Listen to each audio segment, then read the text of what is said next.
There was once a woman named Emma living in a bustling little town. On the surface, her life looked perfect. She had a steady job, close friends, and a cozy apartment. But behind her smile lay a silent struggle, a hidden weight of unfinished dreams and tasks that gnawed at her. Each morning, Emma woke up with good intentions.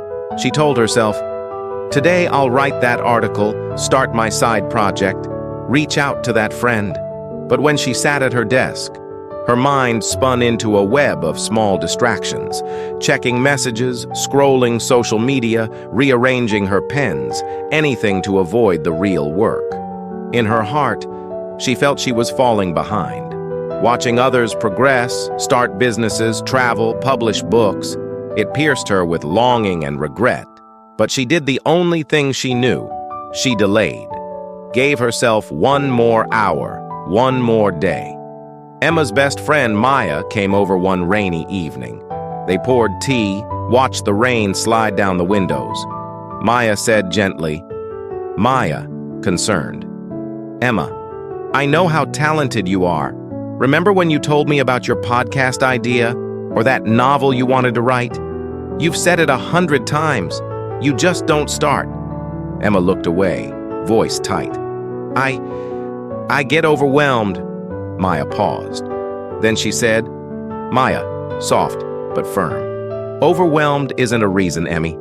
It's a silent killer. Every minute you spend avoiding is a minute stolen from your potential."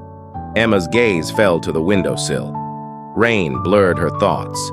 The weight in her chest became real. That night, she lay awake, haunted by her own words. The next morning, Emma received an email notification. Not a work memo, but a message from an old mentor. "Emma, I just read your first blog post about self-care. I believe in you. Don't stop now." Her heart fluttered. She remembered why she started writing in the first place. A fire in her chest, a hope that her words could help others. But that fire had dimmed, overshadowed by hesitation. She starved the fear away. Just one paragraph, she told herself, opened her laptop. The blinking cursor waited, fingers hovered. She typed a sentence, then another. Then she hit 500 words.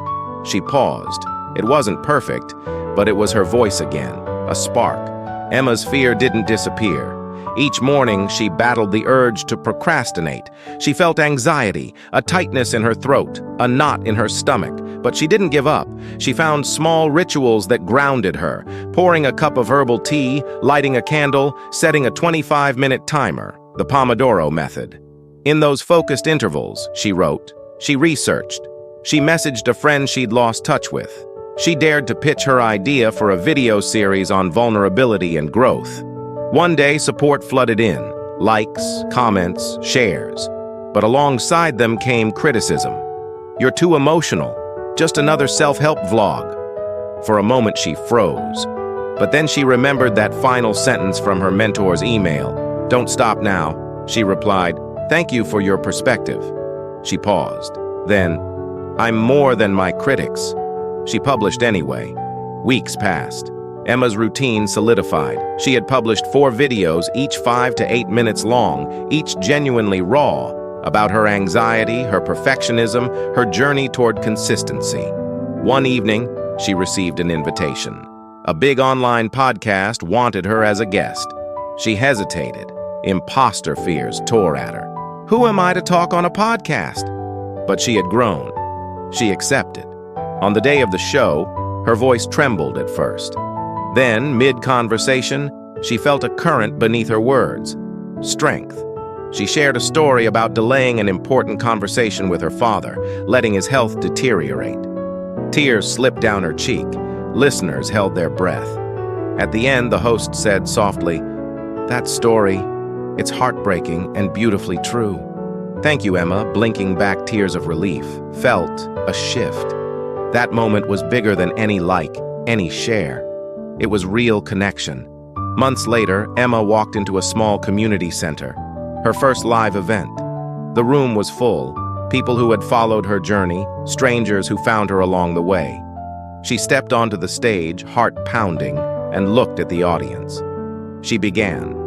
Emma, clear, heartfelt. "Thank you for being here," I once believed that my delay, my fear, defined me.